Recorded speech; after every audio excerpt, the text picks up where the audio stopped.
je ne sais pas s'il y a un exemple dans une démocratie occidentale d'un grand leader annoncé comme potentiellement gagnant, empêcher... La Roumanie. La Roumanie, récemment. Ouais. Ils ont rejoué l'élection et ils ont disqualifié le favori. Oui, alors c'est vrai que l'homme qui était en tête en Roumanie, je le mettais pas au même niveau d'influence sans doute que Marine Le Pen dans le pays, en France. Mais il allait gagner. Oui, mais vous avez raison. Il allait gagner. Vous avez raison. Et il a été accusé d'être pro-russe et ça a suffi pour annuler l'élection qui était déjà jouée puisqu'il avait gagné le premier tour, rejouer le premier tour en le disqualifiant. Oui, non, mais là c'était pour des raisons également judiciaires qu'il avait été écarté.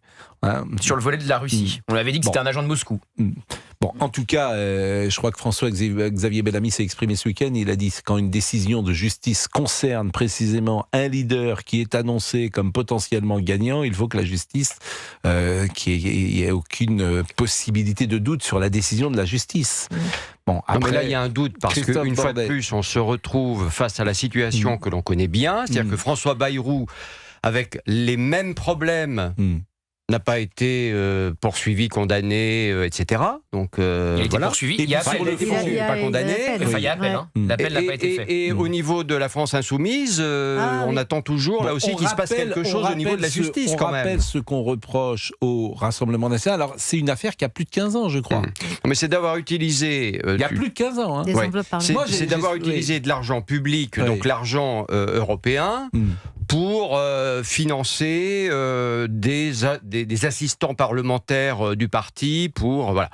Bon, le problème c'est que les règles visiblement au niveau européen, d'après ce que j'ai cru comprendre, en tout cas, ne sont absolument pas claires. C'est-à-dire que cet argent, on ne dit pas, ça doit aller dans ce sens ou dans tel autre. Ce qu'on devine, Christophe Bordet, c'est qu'il y a 15 ans, un assistant parlementaire à Bruxelles, tu pouvais le faire travailler pour le Rassemblement national en interne à Paris. J'imagine que c'était ça, que la frontière était floue. Mais même depuis Bruxelles, il pouvait faire des choses. La frontière était floue. Moi, j'ai parfois utilisé cette expression en disant ce sont des affaires de corne-cul. Voilà ce que je pense. Ce sont des affaires de corne-cul. Quand j'entends les uns et les autres dire Marine Le Pen a détourné 4 millions d'argent ou 4 millions d'euros d'argent public, etc., je pense qu'on n'est pas dans la bonne qualification. En plus, je le répète, ces affaires qui ont combien de temps ? Mais c'était même à l'époque de Jean-Marie Le Pen, puisqu'il y avait le majordome qui était mis en cause, le garde du corps, etc. Donc, je pense qu'effectivement, pour une démocratie moderne, empêcher Madame Le Pen de pouvoir se présenter à cause, effectivement, d'affaires qui remontent à 15 ans, je pense que ça serait assez mal vécu par l'opinion publique et ce serait même sans doute contre-productif. Simplement, il y a Marine Le Pen, il y a, paraît-il, Jordan Bardella qui va être inquiété aussi par une nouvelle enquête. C'est ce qu'a dit le patron du PNF. Là, on est sur les formations en média training, vous savez, qu'a suivi Jordan Bardella, payé par l'argent européen, du moins c'est ce que dit le patron du parquet national financier. Et donc, il y a une enquête. Mais c'est un autre dossier. Et évidemment, tout ça ne se passera pas avant 2027. Mais c'est voulu très prudent quand même. Pas avant 2027, je veux dire, la condamnation, il peut être mis en examen, tout est possible. Je parle d'une condamnation et d'une incapacité à se présenter. Donc lui, à votre avis, il n'y aura pas de procès concernant Jordan Bardella avant l'élection de 2027, c'est ce que vous me dites. Je trouve que alors là, ça serait un. Mais ça serait comme un tel Big Bang. Voilà. Mais ça serait comme pour Fillon, c'est-à-dire que la campagne serait percutée par le parquet national financier. C'est possible qu'une mise en examen peut tomber à tout instant. À partir du moment où le patron du PNF dit ce matin, on regarde ce qui se passe attentivement, une mise en examen peut tomber à tout moment. Après, je ne vois pas une instruction, un procès, une peine le rendant inéligible, une exécution provisoire avant 2027, ça me semblerait totalement fou. Marine Le Pen a pris la parole sur l'affaire il y a quelques minutes. Je vais donc me présenter devant la Cour. C'est une nouvelle juridiction avec de nouveaux magistrats. L'affaire va être remise à zéro en quelque sorte. Et donc, j'espère pouvoir convaincre les magistrats de mon innocence. Est-ce que vous avez changé de défense pour ce nouveau procès ? Mais il n'y a pas, encore une fois, à choisir une défense ou une autre. Il y a un seul axe de défense, c'est de dire la vérité. Voilà, c'est la stratégie, puisque c'est le terme que vous souhaitez utiliser, la stratégie qui est la mienne, dire la vérité, comme je l'ai fait en première instance, en espérant être mieux entendu en appel. Bon. Pour moi, vous l'avez dit, le sujet, c'est la fin de ce que vous disiez, Pascal. Le sujet, c'est est-ce à la justice de choisir les candidats pour lesquels les Français peuvent voter à une élection présidentielle. Exactement. Qui plus est, la double finaliste, qui plus est la favorite. Sauf, je suis pas d'accord avec vous, Gauthier. C'est pas la justice qui a fait passer des lois sur l'inéligibilité. Ah, on est d'accord. Alors ça, oui, c'est l'essentiel. Les juges, ils vous diront, nous, on est là pour appliquer la loi. La loi, c'est pas nous qui la faisons. Donc, où vous retirez l'inéligibilité dans certaines sanctions. Dans ce cas-là, c'est ce qu'on disait aussi à l'époque du procès Nicolas Sarkozy. L'exécution provisoire, elle a été votée par les députés, donc elle existe. Mais enfin, elle était quand même très contestable de l'appliquer à Nicolas Sarkozy. D'ailleurs, il n'y a pas eu de débat. D'ailleurs, le Conseil constitutionnel a dit ensuite que pour appliquer l'exécution provisoire qui touche aussi Marine Le Pen, faut un débat. Donc, je suis d'accord, il y a deux sujets. Il y a les députés qui permettent aux juges d'appliquer ces peines. Et ensuite, il y a un deuxième sujet, c'est est-ce à la justice, c'est quasiment un sujet philosophique, de choisir les candidats à la place des Français. Et moi, je vous répondais à cela, les juges vous rétorqueront qu'ils appliquent la loi. Oui. Parce que vous pourriez imaginer que pour les hommes politiques, aucune peine d'inéligibilité n'est jamais prononcée pour la raison que vous venez de dire. C'est-à-dire que même si vous avez fait les pires des choses en France, eh bien vous pouvez vous présenter, c'est au peuple, et ça je vous rejoins, c'est une sorte de question philosophique. Dans des crimes, évidemment, on ne parle pas des crimes. Volontairement, j'ai noirci le trait pour aller jusqu'au bout de votre raisonnement. C'est-à-dire que c'est aux Français, c'est-à-dire que la démocratie, elle va, le peuple est souverain, il sait tout et le peuple souverain choisit, même s'il veut choisir quelqu'un qui a fait des choses qui sont condamnables. Richard Millet. Ouais. Pourquoi a-t-il fallu 15 ans pour que ça arrive précisément à ce moment-là? Mais parce que c'est, à votre avis. Non mais c'est très intéressant, pourquoi? À votre avis, je crois que c'est le Parlement européen qui avait porté plainte. Non mais là où je rejoins Monsieur Bordet, c'est-à-dire que François Bayrou, on a eu un premier jugement. Là, c'est le parquet qui a fait appel puisque François Bayrou a été relaxé. C'était pas les mêmes montants que le RN. Mais la France Insoumise, on n'a aucune nouvelle. Non, simplement pour dire que ce que vous aviez dit, mon cher Pascal, était juste sur l'abrogation de la loi Sapin, puisqu'effectivement, et d'ailleurs, étrangement, après l'annonce du délibéré, il y a eu une sorte de consensus au sujet de ce délibéré concernant l'affaire de Marine Le Pen auprès de Mélenchon ainsi que Gérald Darmanin. Donc on voit bien que cette question-là de l'exécution provisoire, de la peine d'inéligibilité, elle impacte les politiques de tous bords. Ça, c'est la première chose. Et la seconde chose, c'est ce que disait tout à l'heure Richard lorsqu'il disait pourquoi aujourd'hui et pourquoi pas il y a 15 ans? Parce qu'aujourd'hui, la technocrature européenne, au sens large, et moi je me souviens particulièrement des propos de Thierry Breton,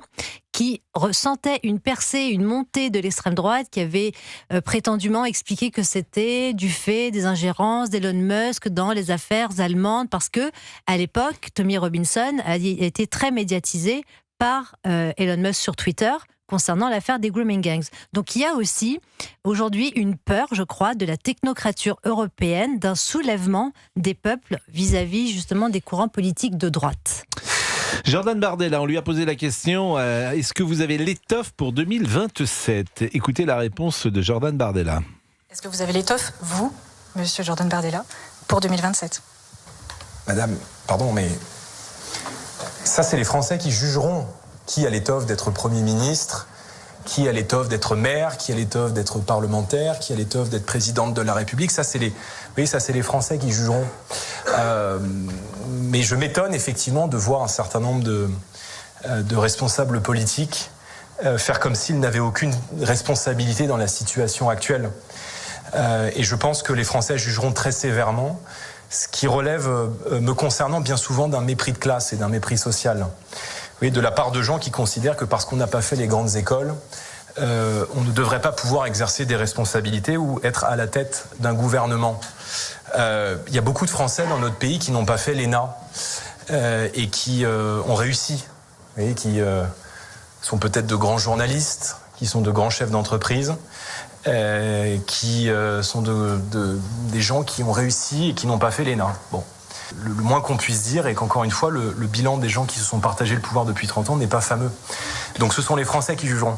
Il n'a pas tout à fait tort. Et ce week-end, j'écoutais François Hollande, qui effectivement expliquait que M. Bardella était incompétent. T'avais encore envie de dire à François Hollande, qui a sûrement beaucoup de qualités, mais il n'a même pas pu se représenter tellement il était bas dans les sondages et tellement les Français ne voulaient plus de lui.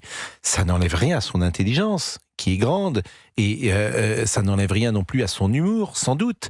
Mais un peu de modestie ne nuirait pas, parce qu'effectivement, là aussi, je pense que ça peut être contre-productif. Je ne sais pas ce qu'en pense Richard Millet, mais il ne faut jamais mépriser les uns et les autres. C'est tout à fait détestable. Et aux États-Unis, par exemple, on ne se demande pas si M. Rubio a de l'expérience, des diplômes, etc. Et pourtant, il est à un poste extrêmement important. Mais, par exemple, je demandais à mes filles, qui n'ont même pas 30 ans, si elles connaissaient Hollande. Elles m'ont dit, qui c'est? Elles se souviennent. Quand même. Mais attendez. Mais Hollande, c'est le... Non, mais je plaisante pas. Hollande, c'est le type dont on ne se souvient pas. Il y a Sarkozy et il y a Macron. Entre les deux, je vous assure que c'est une zone grise. Écoutez, c'est quand même un président de la République. Peu importe, il y a des présidents dont on ne se souvient pas. Oui, parce qu'ils sont insignifiants. Oui, alors... on se souvient du casque et du scooter et tout ça. Non, mais il y a eu des bonnes choses quand même vis-à-vis du terrorisme, etc. Oui, François Hollande, ça reste une personnalité importante française qui occupe la scène depuis 40 ans. Mais je ne dis qu'une chose, son bilan n'est pas une réussite. C'est tout. Et lui-même le sait, puisqu'il n'a pas pu se représenter. Alors, il s'est un peu, il y a une expression un peu triviale et vulgaire, il s'est un peu rebecté. Pardonnez-moi l'expression, parce que Macron est tellement mauvais, ou le bilan de Macron est pire que le sien. Ah oui. Donc, ça lui a donné un petit peu de souffle. Mais si le bilan avait été différent... Peut-être sera-t-il candidat en 2027. Mais moi, je pense qu'il le sera. C'est possible. Je pense qu'il le sera. C'est le meilleur. C'est le meilleur candidat à gauche de la gauche républicaine. Il a une vraie chance, selon vous? C'est le meilleur. Il est meilleur que Glucksmann. À gauche républicaine. Avec Glucksmann qu'on n'a plus entendu depuis qu'il a débattu avec Éric Zemmour, parce que ça lui a fait tellement mal qu'il a disparu des écrans radars. C'est une bonne chose, puisque Léa Salamé est en train d'augmenter les audiences du 20h de France 2, donc elle va pouvoir rester, à mon avis, pour 2027. Écoutez, on est content que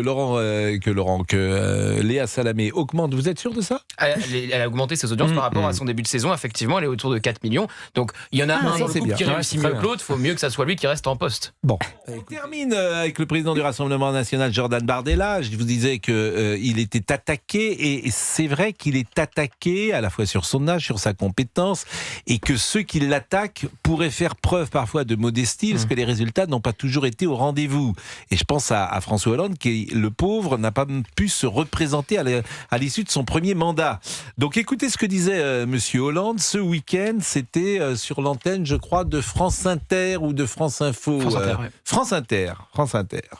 Il y a une forme de dépolitisation, ce que j'appellerais l'indifférence, qui s'est produite. Pour beaucoup des acteurs du Rassemblement national, ou ceux qui regardent Jordan Bardella avec une relative faveur, ignorent même l'histoire du Rassemblement national, ignorent les thèses du Rassemblement national, le trouvent plus jeune encore que celui qui est aujourd'hui au pouvoir, plus sympathique, plus ouvert, alors que son incompétence est assez reconnue, que son ignorance de la réalité des Français est aussi grande que celle d'Emmanuel Macron en 2017. Bon, c'est vrai que c'est le public qui décidera, ce sont les électeurs qui décideront. Je ne sais pas si Jordan Bardella sera un bon président de la République, il ne l'a pas encore été. Ce que je sais par contre, c'est que François Hollande a été un mauvais président de la République et qu'Emmanuel Macron a été un très mauvais président de la République. Donc voilà. Et ils sont pas nés effectivement en 95 comme Jordan Bardella. Donc l'âge, les diplômes, alors Emmanuel Macron avait 39 ans, François Hollande était plus âgé, ça ne fait pas de vous automatiquement un bon président. Et puis c'est drôle parce que Sabrina Medjeber. C'est drôle parce qu'on critique l'âge des potentiels candidats à la présidentielle ou aux élections, quelle qu'elle soit. Ici en France, en revanche, Zora Mamdani, on l'a encensé précisément en raison de son jeune âge. C'est vrai, non, mais vous avez parfaitement raison. Mais, la France, elle a sûrement besoin d'intelligence et de compétences, sûrement. Oui. Mais elle a d'abord besoin de courage. Absolument. Et il y a 2 ou 3 ou 4 mesures à prendre qui sont importantes, que personne ne prend. T'as pas besoin d'être extrêmement intelligent pour les prendre. C'est du bon sens. T'as besoin de courage. C'est du bon sens. T'as besoin de courage. Je pense qu'effectivement, il faut prendre des mesures sur l'immigration très très importantes. Tout à fait. Aujourd'hui, il faut prendre des mesures sur la sécurité, bien évidemment. Il faut remettre l'école au cœur du dispositif. Et là, ça se parle sous le contrôle de Richard Millet. En fait, il faut plutôt aller vers ce qui a marché jadis. Il faut sans doute moins redistribuer également et relancer, pourquoi pas, l'économie en permettant à ceux qui qui travaillent, et notamment ceux qui créent des emplois, de leur faciliter la tâche. Pascal Pro, président. Mais non, mais c'est pas très compliqué. Si le Rassemblement National, s'il arrive au pouvoir, est capable de relancer l'économie ou pas, puisqu'il y a quand même toujours, d'ailleurs, une question qui a été posée là-dessus pendant la conférence de presse, de savoir si le programme économique, une fois pour toutes, est libéral ou de gauche, parce que c'est ça le fond de l'histoire entre Marine Le Pen. Oui, d'accord, entre Marine Le Pen ou Jordan Bardella. Alors, il rencontre les chefs d'entreprise, il l'a redit pendant la conférence de presse, mais c'est toujours pas clair sur le fait de savoir comment on relance l'économie française. Voilà, c'est une réalité. Pour une nation, sur le plan économique, j'ai envie de dire, il y a deux grandes orientations. Et j'essaye toujours de trouver des phrases synthèses qui permettent d'être la plus claire possible. C'est très simple. Ou vous prenez beaucoup et vous redistribuez beaucoup, ou vous prenez peu et vous redistribuez peu. Voilà les deux grandes orientations. C'est aussi simple que ça. Moi, je suis plutôt de ceux qui pensent qu'il faut prendre peu et donc redistribuer peu. Alors, ça ne veut pas dire, effectivement, ceux qui sont en difficulté, de les laisser sur le bas-côté de la route. Mais je sais que c'est contre-productif à l'arrivée. Je sais que ça marche moins. C'est-à-dire qu'on a une expérience quand même aujourd'hui de ce qui a marché dans, mais vous dans le dites monde. en quelque sorte, un peu comme Javier Milei, il faut sortir la tronçonneuse et puis y aller plein pot. C'est un peu ça le fond de l'histoire. Et on en parle, et c'est notre tradition. La France, c'est pas l'Argentine, et que malheureusement, avant qu'on arrive à ça, bon courage.